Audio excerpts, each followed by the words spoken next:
gentlemen, the story you are about to see is true. The names have been changed to protect the innocent.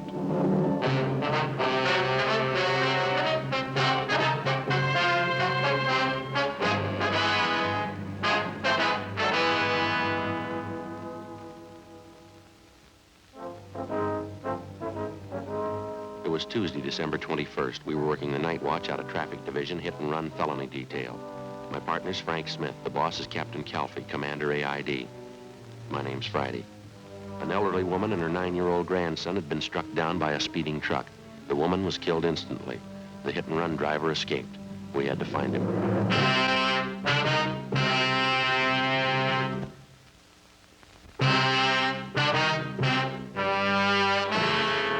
We'd like to talk to you for a minute if we could.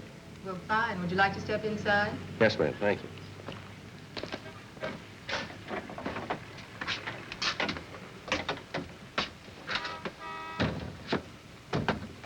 One of the officers in the traffic car, ma'am, told us you were one of the people who saw the accident. Yes, that's right. Terrible thing. It was an old lady and her grandson, you know. Yes, ma'am. There's a few questions we'd like to ask you. It won't take us very long here. Did anybody get the license number, do you know, officer?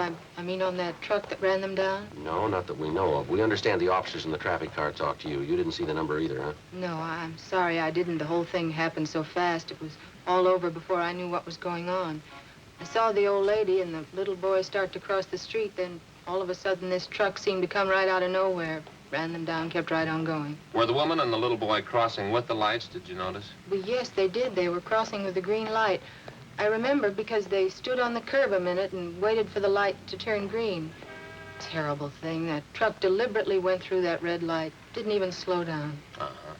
Did you happen to get a look at the driver, ma'am? Well, I could see it was a man driving the truck, but it went by so fast I just got a flash. Couldn't tell you what the man looked like. Haven't any idea. About this truck that ran them down, do you think you'd know it if you ever saw it again? Well, I'm not sure. I think I might, yes. It was one of those delivery trucks, you know. I think you call it a panel truck. It was a light tan color all over, and there was black lettering on the side. Mm-hmm. Could you make out any of the lettering at all? Well, I think there were 3 or 4 words painted on the side, and I know one of them was bakery. I'm sure of that. Well, did you recognize what make of truck it was, ma'am, the year or the model? Well, it was a late model. I'm pretty sure of that. I think it was a Ford, one of those regular delivery trucks like some bakeries use. Anything else out of the ordinary you might have noticed about the truck, ma'am? Anything outstanding that might have caught your eye? Oh, I'm sorry, officer. That's about all I can tell you. How's the old lady, do you know, and the little boy? Could they tell anything? No, ma'am. The woman's dead. She was killed instantly. They've taken the youngster to Georgia Street Receiving Hospital. Afraid he's in pretty bad shape, too. How could anybody do such a thing? There just isn't any excuse for it. No excuse in the world. It was downright murder. Well, maybe that explains it. What? That's why he kept going.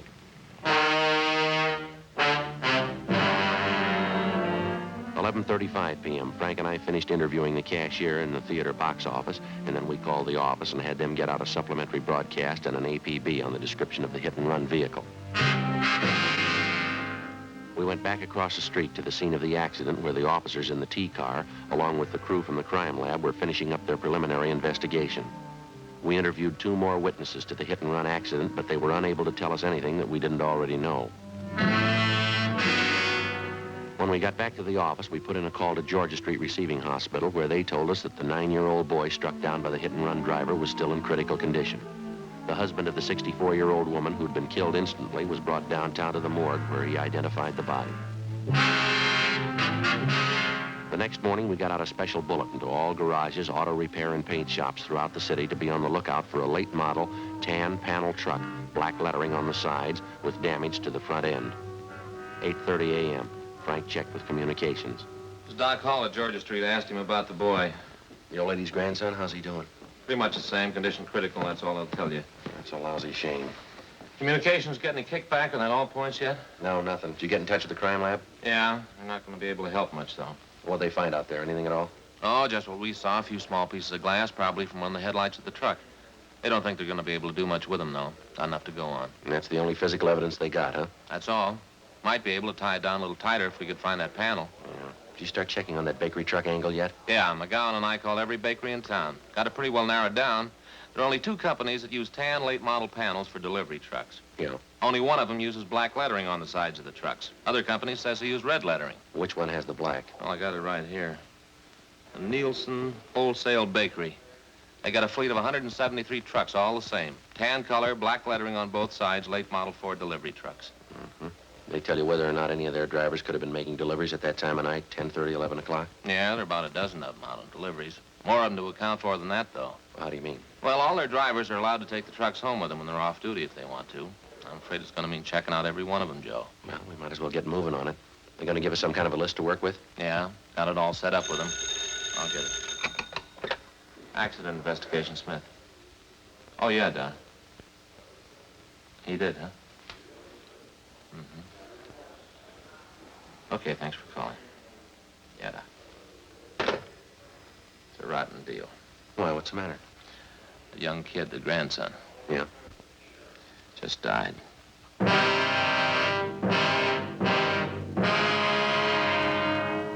Many times and on many different occasions, the police officer has it proved to him that there can be very little difference between a crime of neglect and a crime that's been willfully premeditated. If you look at it closely enough, you can judge it for yourself. How much difference, for example, as far as moral guilt is concerned, is there between the following? Number one, a man who plans a killing, takes up a gun, finds his victim and shoots him to death. Or number two, the man who thinks he has to look out for no one's welfare but his own, gets behind the wheel of a car, disregards the ordinary rules of safety, and proceeds to commit homicide with a motor vehicle. Oftentimes, the crime masquerades under the guise of an accident. Morally, no matter how you spell it, it adds up to murder just as surely as if the person had taken a gun and shot his victim down. The way it looked to us, the hit-and-run killing of the elderly woman and her grandson was a prime example. Wednesday, December 22nd, Frank and I began checking out the delivery trucks owned by Nielsen's Wholesale Bakery. Late that afternoon, we located one of the trucks with recent damage to the front end. We checked and found the driver's name was Arthur V. Singer. We drove out to his home to interview him. No, I wasn't working last night, officer. I was off. What's it all about? Did you spend the night at home, Mr. Singer, or were you out? I was home part of the time. After dinner, I went downtown and did a little bowling. Our neighborhood team bowls every Tuesday night. Where's that, sir? The place downtown. It's on West 7th. We got a pretty good team. Mm-hmm. Did you drive down, Singer, or did you take the bus? No, I drove down. Had the company truck with me. They let us use them when we're off duty. We pay for the gas. Did you drive down by yourself, or was there someone else with you? No, I was alone. The other boys had their cars. When'd you leave the bowling alley, you remember? Oh, about 10:15, I'd say. How'd you drive home, Singer? I mean, what route did you take? I drove straight out West 7. Got to Coronado. Came over Coronado to the house here. What do you want to know? What time'd you get home? About 11:15. Say, this wouldn't be about that little scrape I had last night, would it? What was that? Oh, down at 7th and Grandview, right by MacArthur Park there. The old guy in the car ahead, he stopped fast right in front of me. Didn't even signal. That right? Yeah, almost plowed right into him. Lucky I was watching, slammed on the brakes, turned in toward the curb. You should have seen it. I clipped the headlight and the right fender off against a telephone pole. Had to take the truck in this morning, get it fixed up. There any witnesses to this accident you had, Singer? Yeah, half a dozen people saw it. Did you get any names and addresses? Well, no, I didn't. I was so teed off about the whole thing, I guess I didn't think about it. Is there anyone at all we can check with? Anybody to corroborate your story? Just the old guy in that car. Sure was a lousy driver. I really chewed him out. You get his name and address? Well, no, but I took down his license number. I wasn't going to pay for the damages. He admitted it was his fault. I see. Do you mind giving us that license number? Well, no, if I can find it. I wrote it down on the back of an old envelope, and I thought I put it in my jacket, but when I looked this morning, it wasn't there. It's around someplace, though. I'll check around again before I leave for work. It's bound to turn up. I'd like to have you look for it right away, Singer. It's pretty important. Look, I don't think I get it, officer. What's this all about, anyway? Preliminary investigation. You want to see if you can find that number for us? Well, why? What's it have to do with an investigation? I didn't do anything. That old man, it was his fault. A bakery truck was involved in a serious accident last night, same kind you were driving. Afraid you're going to need an alibi, Singer. An alibi? I don't know what you mean. Why do I have to have an alibi? Well, you just take my word for it. You need one. Well, why do I need one? 2 reasons, mister. Yeah? A 9-year-old boy and his grandmother.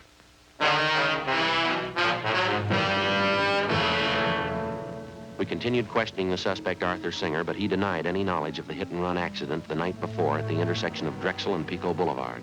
We stayed with him while he searched his home for the license number of the car, which he said caused him to have his accident the night before. After half an hour of looking, he came up with a number scribbled on a scrap of paper which he'd found under the scarf on the dresser. We put in a call to our DMV, and they came back with the information that the license number was registered to a Mr. Thomas Foley on Lankershim Boulevard. We drove to the address to check with Mr. Foley, but there was nobody home. We left our card along with a message to contact us as soon as possible. 4:15 p.m., Frank and I got back to the office. At 4:35, Mr. Foley returned our call. Oh, yes, sir, that's right. Oh, I see. What time was that? Do you remember? Uh-huh. Well, all right, Mr. Foley, thanks very much. Yeah, we may be contacting you later. Right. Thanks a lot. Goodbye. Yeah? I thought this was starting out too easy. What'd he say? Apparently, this Arthur Singer's telling us the truth. Mr. Foley says he did have a little scrape with the bakery truck last night. He described Singer as the driver of the truck. How about the location? Foley pretty sure about that, is he? Grandview and West 7th. Says it happened about 10:35 last night. That puts Singer about 3 miles from the scene of the hit and run. It's impossible, Joe. If this Mr. Foley's right, Singer couldn't have done it. Wasn't anywhere near the accident. I thought sure he was it, didn't you? Well, we can drive out and double-check it with Foley. I can't think of any reason why I should lie about it, can you? I get it. Accident investigation Friday. Oh, yeah, Ted. Where? Yeah. Nobody, huh? Yeah. You bet. Right away. Thank you. Well, it's moving fast. Good piece of luck. Who was it? Ted Zimmerman. He and McClendon are down at the south end of town. Yeah. The hit and run truck. They think they found it. 4:28 p.m. Frank and I left the office and drove to the south end of the city where we met with Sergeants Zimmerman and McClendon, a block from where the tan panel bakery truck had been located. As soon as the truck had been discovered, an immediate stakeout was placed on it. A code 5 was broadcast on the vehicle's location, warning all units to stay away so as not to discourage the suspect in case he decided it was safe to return and get the truck. Frank and I drove down the side street where the truck was parked and got a good look at the front end of it. The right headlight was damaged, and so was the right fender.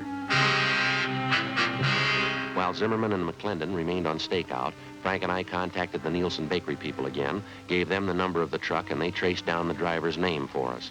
He was listed as Daniel Miller. He'd been employed by the bakery for the past 3 years, and he had a good record. 5:30 p.m. We checked at his home address, but his wife told us he wasn't there. She said that besides driving a truck for the bakery, he also had a part-time job at night. He worked as a counterman at a small coffee shop on Wilshire Boulevard. We drove out to the coffee shop and interviewed him on the job. No, I'm sorry. I don't know where the truck is. I wish I did. What happened, Miller? Was it stolen? No, not exactly. A fella comes in here quite a bit. His name's Paul. He's a good customer. He borrowed the truck from me last night. Said he'd only be gone an hour, and I haven't seen him since. Where does this man live, this friend of yours, Paul? Well, to tell the truth, I don't know. He's a good customer. He comes in quite a bit at night when I'm working. I've got to know him pretty well. He asked to borrow the truck for an hour. Didn't think much about it. I let him have it, and I haven't seen him since. Is anything wrong? What's this Paul's last name, do you know? No, I guess I don't. Never thought to ask, as a matter of fact. Guess I never had any reason to. About what time was it last night when you loaned him the truck? A little after 8 o'clock, I think it was. He said he wanted to take his television set to a guy he knew and get it fixed. He told me to be back at 10 o'clock at the latest. You don't know where this man lives? You have no idea how to get in touch with him? No, I guess I don't, Sergeant. Why? You in the habit of lending the truck to strangers? No, not usually. What's your beef anyway? What's it all about? What are your hours here at the coffee shop, Miller? When do you check in for work and when do you leave? I check in at 7 o'clock. I go straight 5 hours to midnight. That's when we close up at midnight. You worked that shift last night, did you? 7 p.m. straight through to midnight? That's right. Monday through Saturday, 6 days a week. That's the schedule. Just a part-time job for me, you know. Extra dough. My regular job's driving the truck for the bakery. I see. Was anyone around last night when your friend Paul came in to borrow the truck? Another customer, waitress, somebody we could double-check with? Well, there was a couple of other customers in the place. I don't know who they were, though. Why do you have to double-check anyway? I haven't done anything. I loaned Paul the truck, that's all. Have you got any way at all of proving you were here from 7 to 12 last night? Well, there must have been some customers you waited on, you remember? Sure, at least half a dozen. They'll tell you I was here. We'd like to have the names and addresses if you don't mind, Miller. Yeah. Excuse me a second. I gotta wait on the customer. Sure, go ahead. Hi, Danny. Missed you last night. Hi, Fred. What'll you have? Oh, some coffee and a raisin pie. How's it going? Pretty good. Pretty good. Yeah, me and the missus dropped by after the show last night looking for you. That's so? Yeah. About 10:30. Where were you, Dan?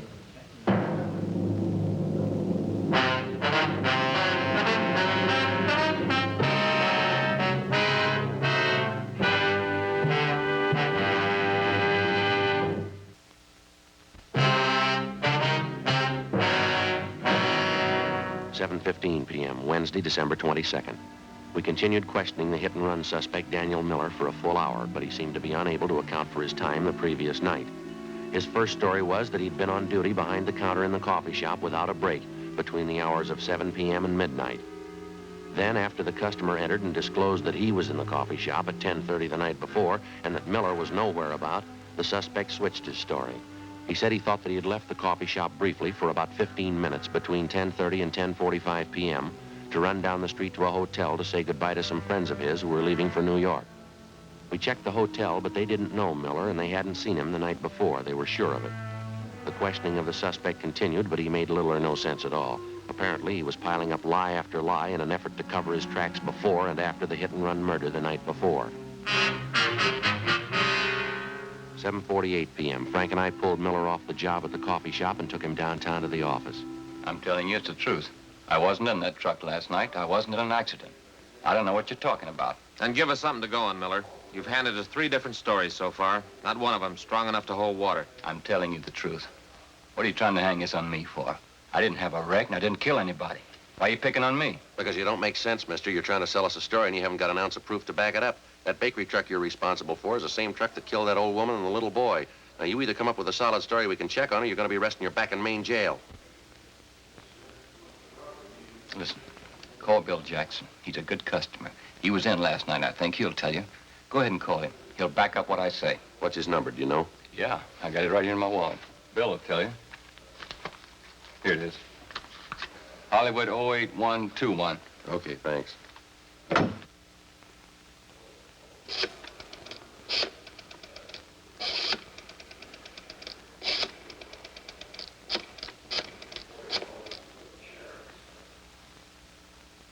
William Jackson there, please? Yes, ma'am, it's important. All right. Yes, well, all right, then. Will you have him call Michigan 5211? Yes, ma'am, that's right. That's extension 2885. Right, thank you. He's busy. He'll call back in a minute. He'll tell you the truth. I was in the coffee shop all night. Just those couple of minutes, I ran down to the hotel to say goodbye to those friends of mine. That's the only time I left the place. How come you didn't tell us that to begin with, Miller? You say you got nothing to hide. Why do you have to hand us 3 different stories? Which one are we supposed to believe? I got nervous, that's all. When you first came in and started to ask questions, I didn't know what it was all about. I didn't know there was any trouble. I just loaned the truck to this guy Paul as a favor. How'd I know what he was going to do, getting himself in a jam like that? Try and look at it from where we stand, Miller. You loan out your truck to a man. You don't know his last name. You don't know where he lives. You say he must have been driving that truck when the old lady and the boy were killed. Sure, he must have been driving it. I wasn't. I was back at the coffee shop. I was there till midnight. All right, then you prove it to us. If you know the man well enough to loan him the truck, you ought to be able to find him. There you are. Must be Bill Jackson. He'll tell you. Go ahead. See what he says. Accident investigation Friday. Oh, yeah. Yeah, Mr. Jackson. This is Sergeant Friday. Yes, sir. Uh-huh. I wonder if you tell me if you know a Daniel Miller. Miller, yeah. Well, when's the last time you saw him? Would you remember? I see. The place where he works, the coffee shop? Yeah, well, were you there last night by any chance? Did you see Miller in there? You're sure? Uh-huh. Yes, sir, I see. No, thanks, no. That's all for now. We'll contact you later on. Yes, sir. Thank you. Bye. He told you, didn't he? Is that enough for you? He says he hasn't been in the coffee shop for 3 days.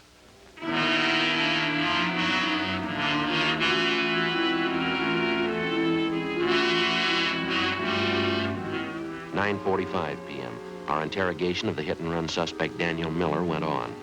At his suggestion, we called a half a dozen people who we figured might substantiate his alibi, but none of them were able to. Miller continued to deny any knowledge of the hit-and-run killing, but he still couldn't account for his whereabouts at the exact hour that the 9-year-old boy and his grandmother were run down. The time element especially didn't work in his favor. Nothing worked in his favor. 11:30 p.m., Frank and I took Daniel Miller over to the main jail where he was booked in on suspicion of 480 V.C. The following afternoon, his lawyer obtained a writ and he was released from custody. The writ was returnable in 5 days. He came immediately to the office to plead with Frank and me to help him find Paul, the man who'd borrowed his truck, and thus clear himself. We took him up on it. Either way, we figured we'd get to the bottom of it. If Miller dreamed up the character Paul to escape blame for the hit-and-run killing, we were bound to find out sooner or later. If Miller was telling the truth, and we had little reason to believe he was, and a man named Paul had borrowed the truck the night of the hit-and-run killing, we were bound to find that out, too. In any event, we had to investigate.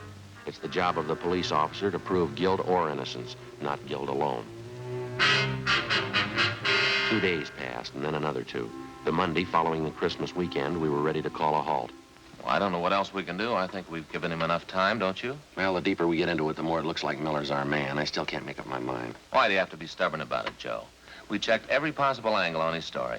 We still haven't got an ounce of proof this guy Paul he talks about even exists. We can't string along with Miller forever. Yeah, I suppose you're right. We've given him a square enough break on it, haven't we? I still got that queer hunch, though. It's possible he might be telling us the truth. Look, we've gone 4 straight days on it. We haven't come across one lead to back up his story. Too much for me. I can't buy it. Sergeant? Oh, hi, Miller. How are you? Okay, glad to see you. Well, we've been looking for your friend, Miller, and we still haven't found a trace of him. That's why I came down to see you. A friend of mine called me this morning. He knows this guy, Paul, I told you about. He said he saw him last night, going to a hotel down on South Flower. How come we haven't heard from this friend of yours before? We checked through twice on the list of everybody you know. This fellow's been out of town. Just got back yesterday. When he heard about the jam I was in, he called me about seeing Paul. Mm-hmm. This hotel Paul was supposed to have been seen going into. You got the address, have you? Yeah, it's over on South Flower, right near 12th. You want to go over there with me right now? This friend of mine wouldn't kid me. Paul must be there. You're sure about that, are you? He must be. I'll bet a month's pay on it. You might be low, mister.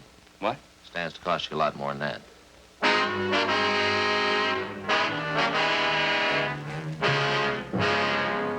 We went up to the 3rd floor to room 318, but the man registered as Paul Barton wasn't in. He'd left no word at the desk as to when he'd return. We sent Miller home and told him to wait for our call. Frank and I went on stakeout at the hotel. At 7:25 that night, Paul Barton returned to his room and we began questioning him. He showed no signs of being upset. His answers were quick, straightforward, and they seemed to make sense. The interview went on, a half hour, an hour, and Barton began to grow nervous. He contradicted himself. Big holes began to show up in his story as to how and where he'd spent his time the night of the hit-and-run killing.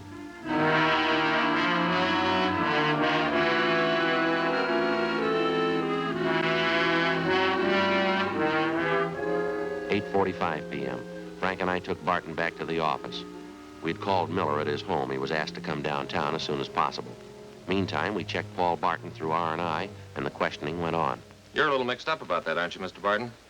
I thought you said you went to that bar downtown about 10 p.m., and then you went to visit at your sister's house.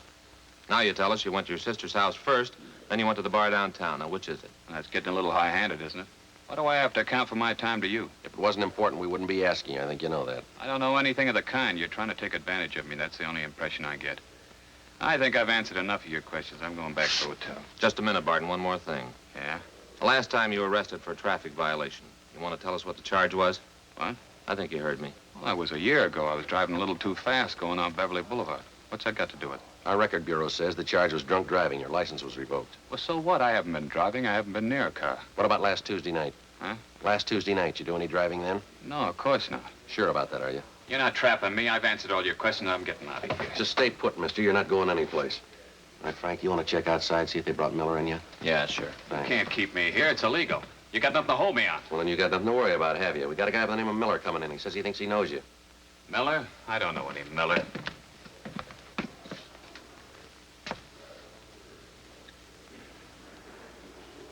Nice going, Paul. Where you been?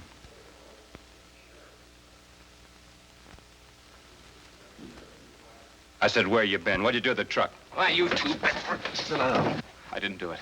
I didn't do a thing. You can't prove it. You can't prove I did. They're gonna prove it, Paul. I'm gonna help them prove it. You sure been a real good friend. Oh, give me a break, Danny. I didn't mean it. Honest, I didn't mean it. I loan you the truck, you get boozed up, you run down the little kid and the grandmother. Then you take off, leaving me holding the sack like I did it. I didn't mean it, Dan. It was an accident. I wasn't boozed up. Yeah, you're a real good friend. I hope you get it in the neck. I hope you get it with both barrels. It's not true, Sergeant. I wasn't boozed up. I only had 2 drinks. Believe me, that's all I had. Yeah. Well, I couldn't have been drunk. It doesn't affect me that way. 2 drinks never hurt me. They never hurt me. I can prove it. Don't prove it to me. What? That little boy and his grandmother, they buried him this morning. You go ahead and prove it to them, mister.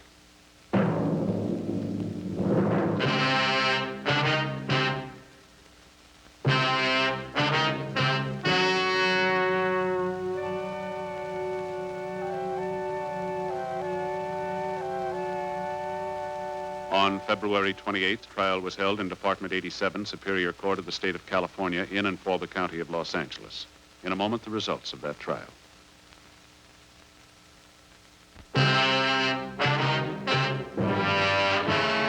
The The suspect was tried and convicted of violation of the State Vehicle Code, Section 480, a hit-and-run felony, which is punishable by imprisonment in the state penitentiary for not less than 1 nor more than 5 years.